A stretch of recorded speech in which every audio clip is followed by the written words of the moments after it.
Ladies and gentlemen, good day and welcome to S-Chan and Company Limited Q4 and FY22 earnings conference call hosted by Prabhudas Lilladher Private Limited. As a reminder, all participant lines will be in the listen-only mode and there will be an opportunity for you to ask questions after the presentation concludes. Should you need assistance during the conference call, please signal an operator by pressing star and 0 on your touchtone phone. Please note that this conference is being recorded.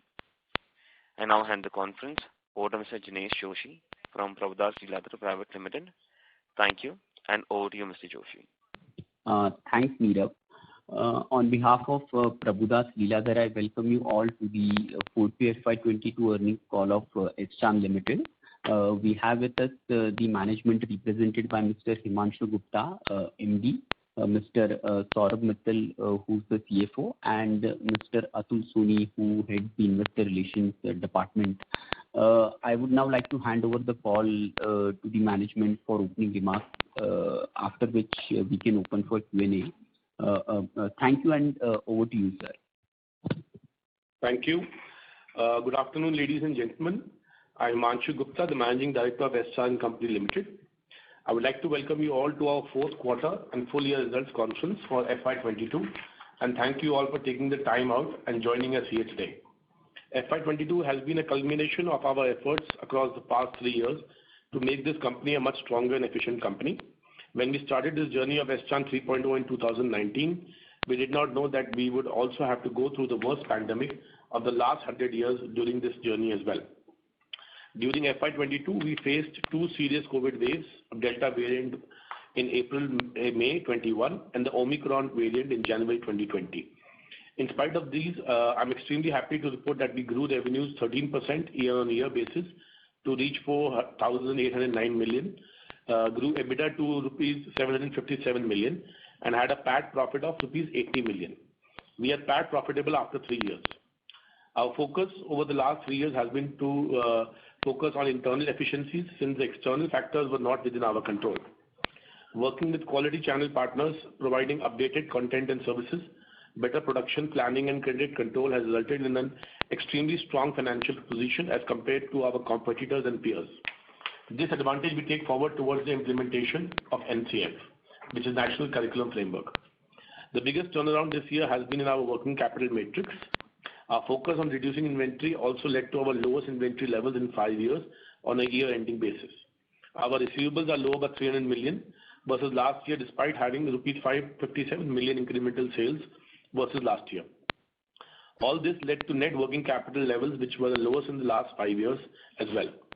I'm proud to share that we have reduced our net debt by over 61% since FY20 and currently stand at rupees 721 million, which led to our lowest net debt levels for the group since June 2018. On the cash flow front, we maintained strong operating cash flows on a YOY basis. We continue to be free cash flow positive as well. Saurabh, our CFO, would give more details on these financial metrics in his remarks. As we start FY23, we see that hybrid or blended learning is the way ahead. Schools and colleges have reopened with a new vigor and admissions in schools are increasing. A lot of schools in smaller cities which had challenges of online learning due to the lack of infrastructure are seeing students back at school, which is spurring demand.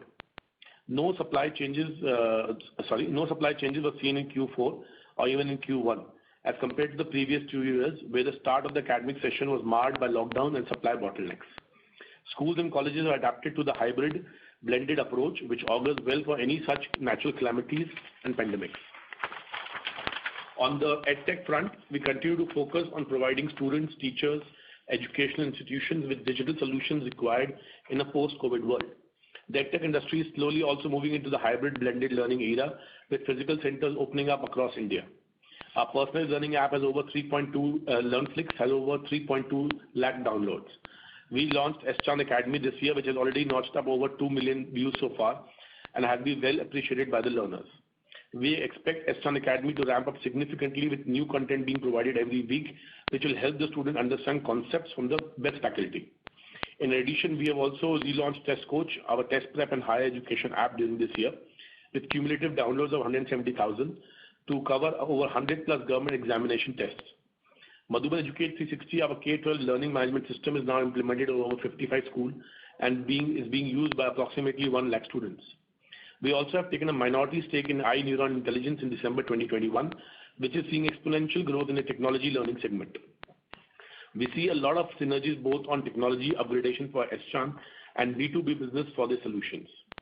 Now turning to more recent event, as for FY23, the cost of paper, which is our main raw material, has been increasing in cost on back of global supply chains, plastic ban, production capacity being limited, and increased demand of paper post-COVID.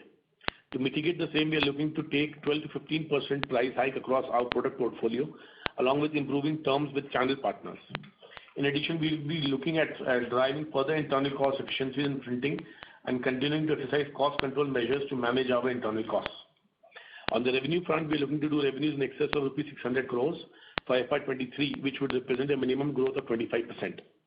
Our Q1 numbers are tracking very strongly, and we are well on track to achieve revenues of 900 million to rupees 1,200 million versus rupees 358 million last year, spurred by the reopening of schools across the country.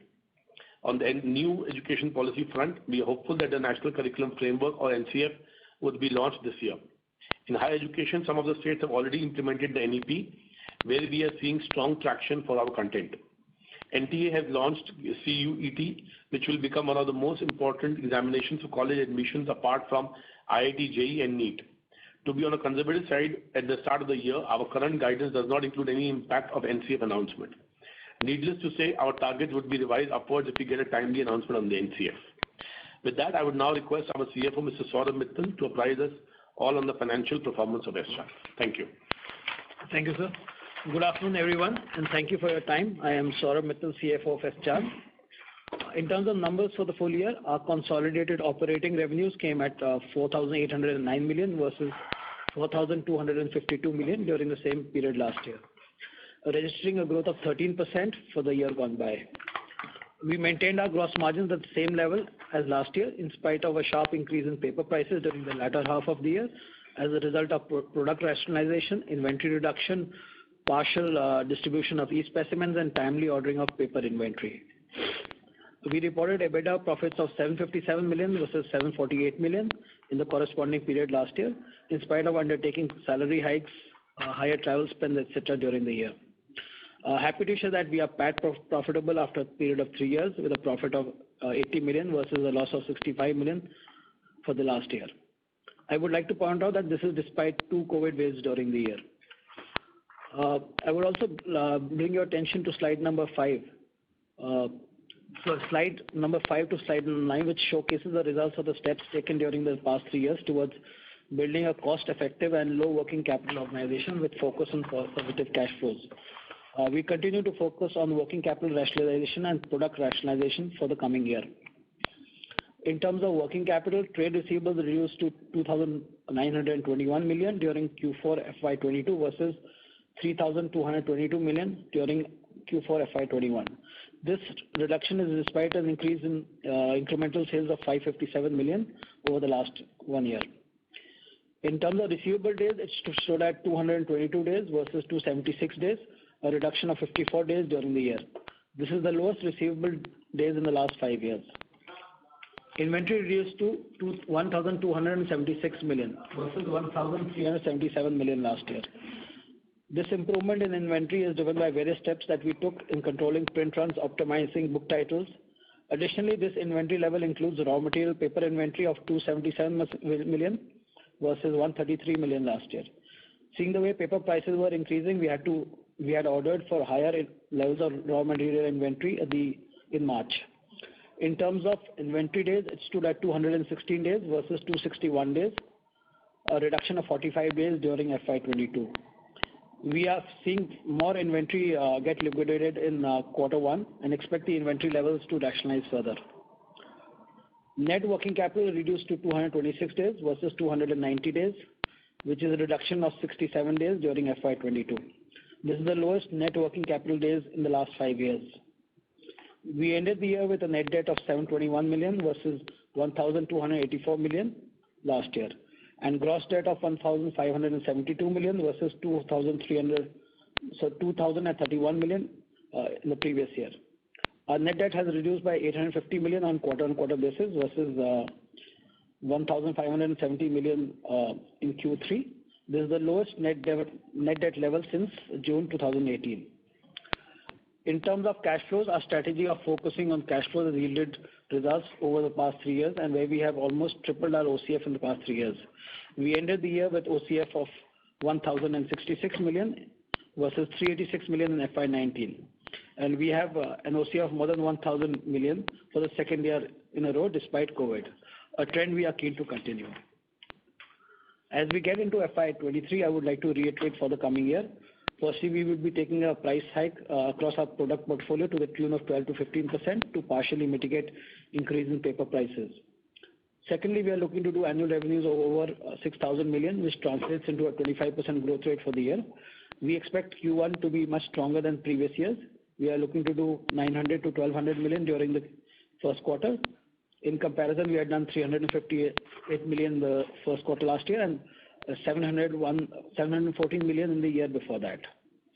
Thirdly, unprecedented hike in paper prices can put a pressure on our gross margins to the tune of 100 to 200 bips. We are looking to counter paper prices through price hike, improve terms with channel partners, internal efficiencies, and continuing cost control through the year. Fourthly, on the debt front, we target to become net debt free by the end of this year and further optimize working capital going ahead. Fifth, the biggest growth driver for our print business could come from the introduction of the new syllabus post the announcement of the NCF. This should lead to a strong revenue and profitability growth for 2-3 year period. We have not included the impact of NCF in our current revenue guidance, but needless to say that if that comes through, then we can greatly change our FY23 financials as well. With this, I would like to open the call for questions. Thank you. Thank you very much. We'll now begin the question and answer session. Anyone who wishes to ask a question may press star and 1 on their touchtone telephone. If you wish to remove yourself from the question queue, you may press star and 2. Participants are requested to use handsets while asking a question. Ladies and gentlemen, we will wait for a moment while the question queue assembles. Participants, you may press star and 1 to ask a question.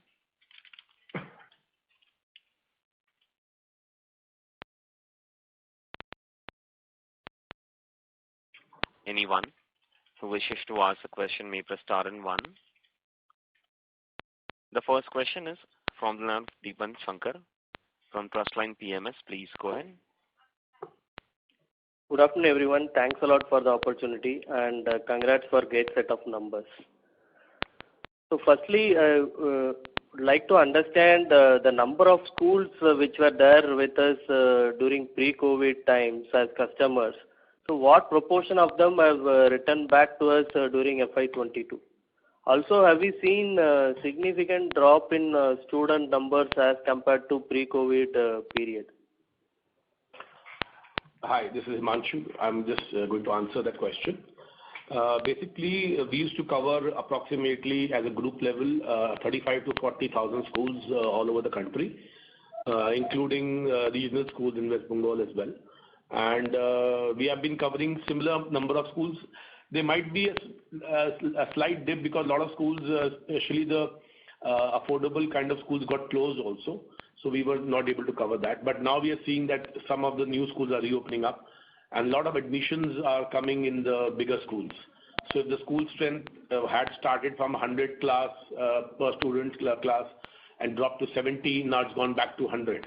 So that admissions are coming back now. So we are seeing that. And we believe that it will continue to grow because obviously when the education, as you know, is a very aspirational kind of thinking for especially in Indian citizens. So they want the child to become a doctor or an engineer or do an MBA. So they need to put them into good schools. And we believe that that trend will keep on continuing. What was the second part of your question? Sorry, if you can repeat it again, please. So on the student numbers only, sir. So student number I just answered. Yeah, so basically I am trying to understand the volume number of books sold during FY18 and to current level. So FY18 we have done something around 800 crore in top line. So when we will be able to reach that level? So that's what I am trying to understand. Oh, okay. So yes, obviously that part we have not still reached. And this year, we'll try to grow the company above 600 crore of revenue, but reaching that number will take some time. It's not going to happen this year. But we believe that the quality of the business that we are doing and the quality of customers that we are now servicing is much better than earlier. And that is what is going to reduce our bad debts. That's what is going to reduce our working capital cycle and reduce the inventory. So we are focusing on more, I would say, quality customers rather than only looking at sales. So that is more important for the company now. Because as the prices of paper have increased, and we have to make sure that the margins do not get squeezed too much. As Saurabh had earlier said, 100 and 200 bits is the maximum that we can look at. And we want to focus our efforts towards good sales and quality sales. Deepan, this is Atul here. Just to add to what Himanshu said, see, this year we are targeting 600 crores plus kind of a top line. And with the advent of NCF, whenever that comes, we are hopeful that, within once that is launched, then we can see those kind of numbers that you were referring to earlier. Okay. Maybe not this year, maybe next year. So, I mean, as we have, constantly reiterated that once the NCF comes, we will see 2-3 years of very strong runway of growth, of double-digit growth at least.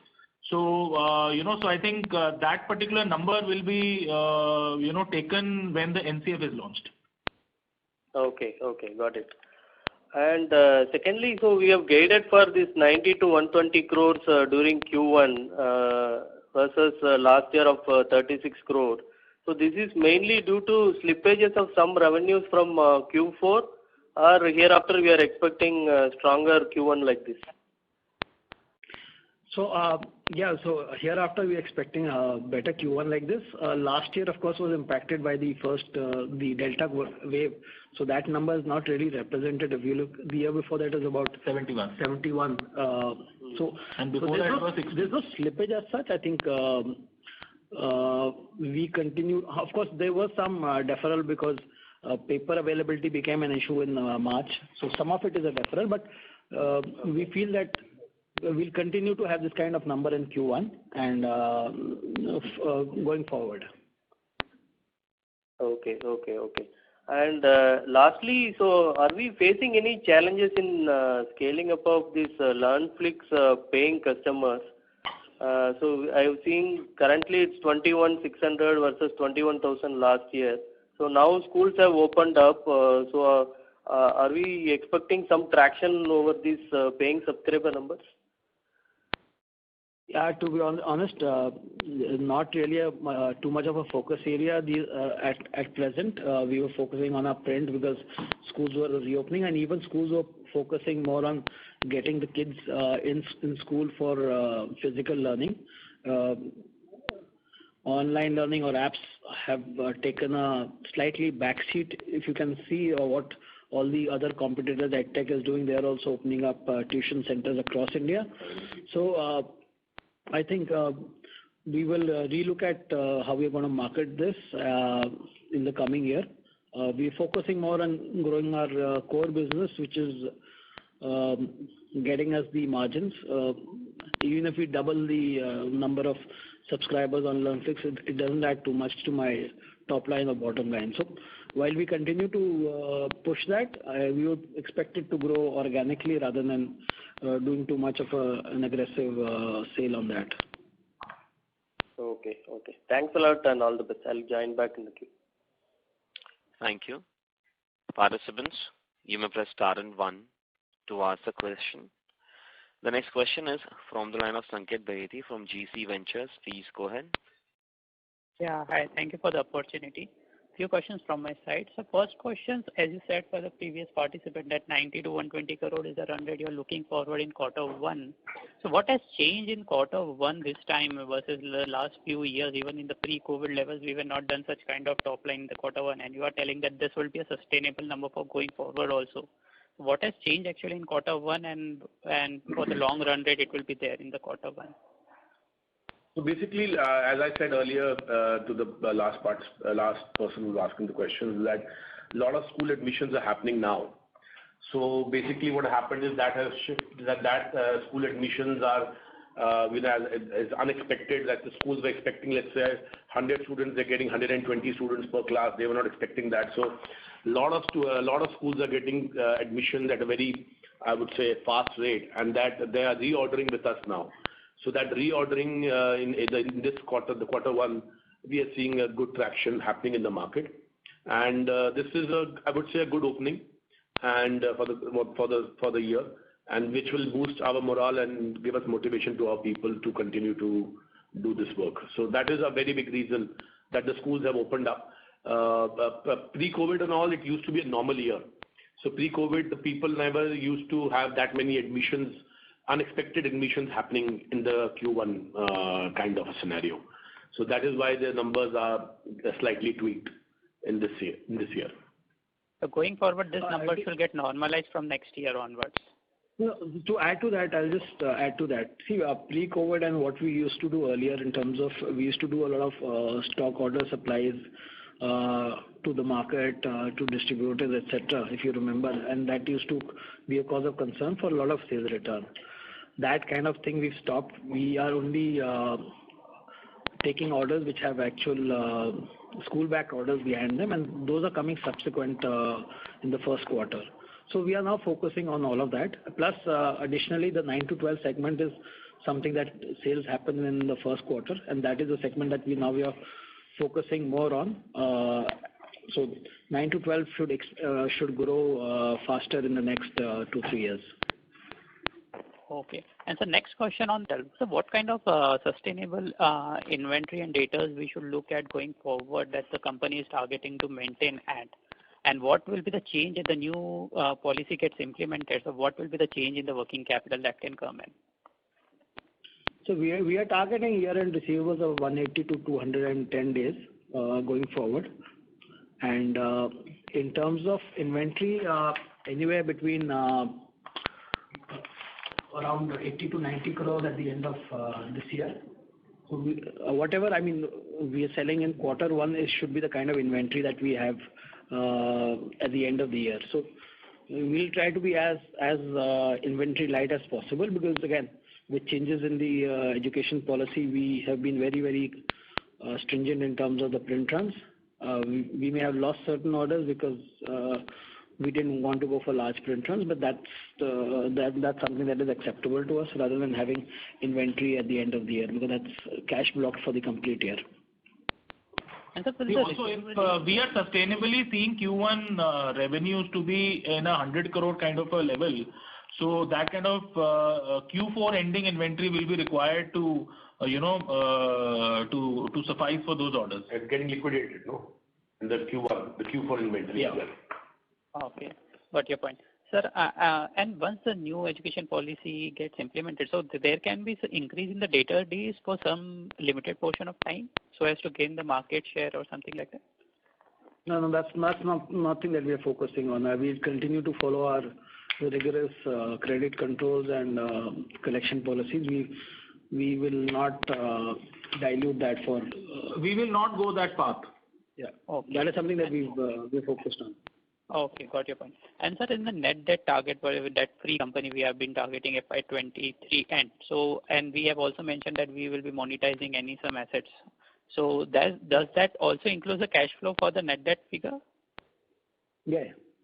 Yes, okay. It does. It does. Okay. And so last, and can you quantify the same? What can be the revenue from that? So revenue from what? The monetization of assets, whatever we are planning to do it. It's about 15 to 20 crores. Okay. And sir, last one bookkeeping question, sir. As a depreciation, what we report is post Ind AS 116. Can you just quantify what is the cash component of that depreciation? Cash component in terms of? Because depreciation comes post Ind AS 116 is the rent gets bifurcated in depreciation and interest cost. Yeah. So it's 42 out of 42, 15 is from rent. Okay. Thanks. You look at the cash flow, it will tell you that. Oh. The cash flow has that figure. Okay. 156 million was the rent. Liability is 156. Yeah. 15 is around 16 crores. That is the cash part. Yeah. That's the cash part. I mean, it's mixed between depreciation and finance cost. Ideally, the reported EBITDA should be lower by around that 15 crores mark so that you get the pre-Ind AS 116 EBITDA broadly. Yeah, if you want to compare that way. Yeah. Yeah, sure. That's it. Thank you, sir. Thank you so much.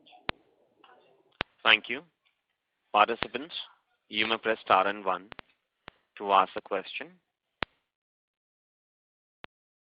The next question is from the line of Purushottam, individual investor. Please go ahead. Hi, good afternoon. This opportunity. My question is with regard to Himanshu's comment, which he just made about Lanflix paid subscription numbers, which seem to be doing well. Where I heard him saying that even if that number goes up, doesn't affect much of our revenues. So I wanted to understand: is there a change in our strategy and focus towards digital business? Because as I understand, we've been continuously investing in that. You have just launched Lanflix Bangla also, and then you plan to add the subject. We thought that it is quite a scalable and high-promising business which will continue to fuel growth. So is there a change in terms of strategy? That's number one question I have. Yeah, so of course there is a slight change in strategy because what we have seen from schools and from students is the cost of acquisition is very high for that business, and that is, the whole edtech industry is realizing that the cost of acquisition is high. They are not able to ramp up quickly. You'll start seeing the impact of no incremental funding coming into various companies. You can see the number of people being fired across edtech. So we are real to that. Our investments are there, but we are not investing highly into that segment. We will want to grow it organically with lower cost of acquisition, and organic growth is always having inorganic growth driven by pure marketing, where the cost of marketing is higher than the revenue growth. So we are real to making money in that business, not really burning money which the rest of the industry is doing. And as for Lanflix Bangla, the investment that we had done was only of translation into Bangla, and with very, I would say, small cost. It was not a large cost, and now that Lanflix Bangla is getting incorporated with the books. So basically, our idea is even if the app platform we are not able to sell directly in a large number, we're going to integrate it with the book and give it as a part of the book plus kind of a model. So that will help us in making sure that we increase the number of unit sales of that book, and that will give us a better traction in the market. So in case of Lanflix Bangla also, we will be doing it this year, and the cost was not very large, not very substantial in translating it from English to Bangla. But if the unit sales increases, let's say even by this effort, by 8 to 10%, that's a very substantial increase, and that can help us monetize these kind of apps. The only challenge we are seeing is now because the schools, when they were in lockdown 2 years, they were looking at some solutions. But now after the schools have opened up, we are seeing that schools are more focused towards buying printed books, which is good for us. And if after the summer holidays, let's say July, the schools reopen and we see there's a possibility of getting business in Lanflix, we will definitely try to do that, for sure. Okay. Great. Related question to that is somewhere in the PPT you have mentioned monetization of digital business. So are we already in advanced discussion with some people? Where is it, and when do you see this monetization happening? So one of our investments is getting monetized this quarter. So beyond that I cannot say because we are under non-disclosure, but one of the investments is getting monetized in this quarter itself. Okay. Great. Thank you. Thanks for answering the question. Thank you. Participants, you may press star and 1 to ask a question. The next question is from the line of Devang Patel from NAF Asset Managers. Please go ahead. Hi sir, our working capital and debt levels are going back to pre-2018 levels. But on the EBITDA margin, we are still below the 20% plus margins that we were making earlier. So my question is, when do we see going us back to 20% plus EBITDA margins, and what do we need to do from here on to get there? So, I mean, for this year, it's a bit difficult considering the kind of paper price increases that are coming in, which is beyond our control. And of course, the prices of books cannot go up beyond a point. But your comment on the margin, I think we would rather focus on our cash flow from operations that are coming in. Even pre-COVID, look at 2018, our cash flow from operations on 800 crores was only 38 crores. So I mean, we are doing 100 crores plus of cash flow from operations, which is far more critical to us than just having an EBITDA number which does not translate into cash. So our focus is converting all the EBITDA that we get into cash. And currently, last 2 years, with 75 crores of EBITDA, we're converting into 100 crores of cash. That gives us more satisfaction in terms of having a healthy balance sheet, having lower debt, and then going forward, where the raw material prices stabilize and we are able to drive more efficiencies and more operating leverage with the NCF coming in, our EBITDA margins will definitely go up. So on a sustainable basis, what would our margins be now? See, our gross margins would anyway be with 53 to 55% is what we are looking at, and EBITDA margins are 16 to 18%. Sir, and the reported numbers would. Yeah. The reported numbers would include some drag on the digital business. So, what was the burn rate last year, and how is it trending? Last year, we burnt about 26 crores in the digital business. This year, we're trying to bring it down to under 15 crores. So that would definitely help in the current year. In the presentation last year, the EBITDA from digital business was a loss of 7 crores.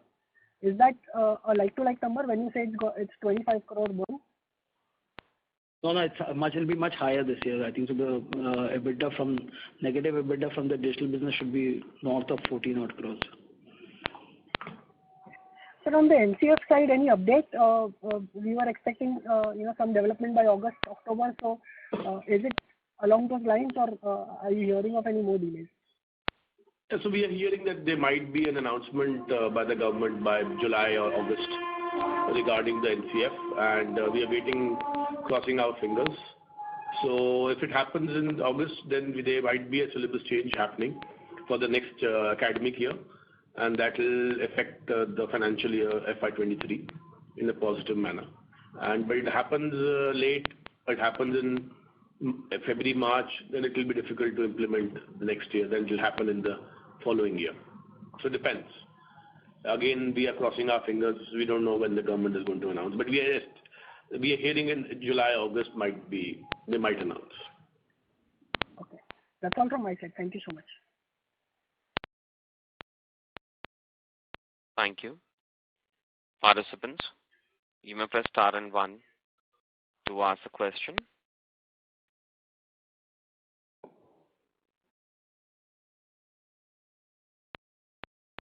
Ladies and gentlemen, you may press star and 1 to ask a question. The next question is from the line of Jinesh Joshi from Prabhudas Lilladher. Please go ahead. I need one small clarification. We are guiding for a 25% kind of a top line growth in FY23. And given that 12 to 15% price hike is envisaged, which effectively implies that the volume growth which we are targeting is somewhere in the region of 10%. But in the opening remarks, you mentioned that the reach in terms of number of schools is more or less intact at about 35 to 40,000.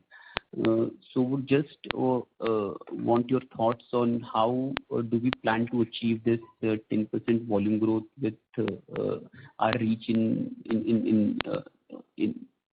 the number of schools remaining intact.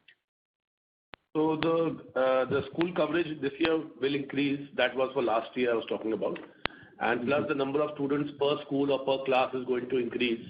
That is going to help us achieving. Plus we are seeing the market is getting consolidated because as the raw material prices are increasing and there is no credit available from the paper mill side. So that will affect a lot of smaller players in the market. So there will be a demand and supply shortage. So that will also help us increase the volume numbers. So all these factors combined will give us, or should give us, I would say 10 to 12% additional volume than last year, plus the price increase. Fair enough. And sir, in this financial year, in terms of volumes, are we similar to the pre-COVID number, or are we lower than that, given the fact that we took a 5 to 10% price hike in FY22? We are almost there. I mean, we'll be at 3-4% gap from pre-COVID, but of course, we're not chasing too much of the volume numbers, to be honest, Jinesh. Again, as we said, we are focusing on quality and margins all through the last 2 years, and that is what is reflecting in our cash flows. And again, organic growth as it comes, rather than pushing too much through. So the bottom line and the cash flow should look much better going forward. Sure, sir. And one question on the digital side. If I look at our milestone reach, it has come down in FY22 with the number of schools coming down to 250. I understand that we have changed our strategy during the year, whereby we are focusing on bigger schools, which give us a business of about 5 lakhs per annum. So any specific reason as to what has led to this change of stance? Because now the reach may get impacted. So your thoughts on that? Yeah, so that was a conscious call that we took, because a lot of the smaller schools were facing financial stress in the last 2 years and were unable to pay, and they were returning products. So we took that conscious call of working with us. And since it's more of a service business where you need to service the school throughout the year, so we took a conscious call on that, and that is why the number for milestone may be slightly lower last year. Having said that, we are now going to integrate that with our existing publishing business, and there will be more people selling milestone in the coming year. From the present 25 odd people, it will probably go up to 70-80 people selling milestone. So we expect that number to almost go double in the current period. Sure. One last bookkeeping question from my side. What are our targeted capex spends for FY23, and if you can guide us with the tax rate, because the tax rate fluctuates quite a bit during the quarter. Yeah, so the capex for this year, there's no substantial capex except for a 5 crore capex in our print facility, which has where we've done no capex for the last 2-3 years. So that we will be upgrading to ensure that it is in line. Apart from that, only if the NCF comes, of course, the capex may go up in content development. Otherwise, the total capex will probably be around between 15 and 20 crores. On similar lines as last year. On similar lines as last year.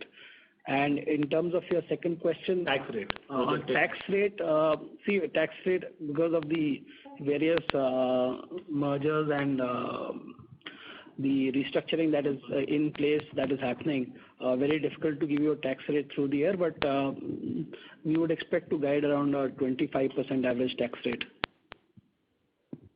And in terms of cash outflow, that will be the tax rate.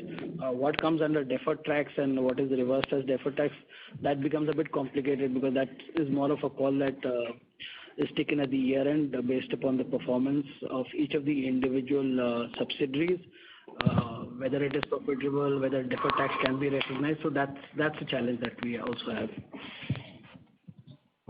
have. Sure, sir. That answers my question. Thank you so much. Thank you very much. Participants, you may press star and 1 to ask a question.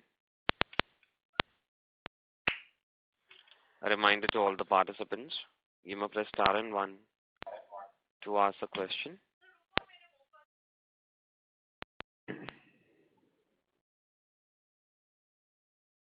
A reminder to all the participants, you may press star and 1 to ask a question.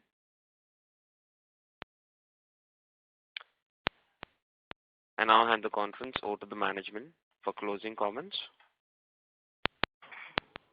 So thanks everyone for your time and your patience, and hope that everyone is safe at their homes. And we wish and we hope that COVID wave number 4 or 5 doesn't hit India, and the schools remain open, the colleges remain open, and the business happens as usual. And we hope to give a better quality business and a more margin-oriented and a better cash flow-oriented business this year to our investors. And thanks a lot for joining in. Thank you. Thank you. Thank you very much. On behalf of Prabhudas Lilladher Private Limited, that concludes this conference. Thank you for joining us. You may now disconnect your lines. Thank you.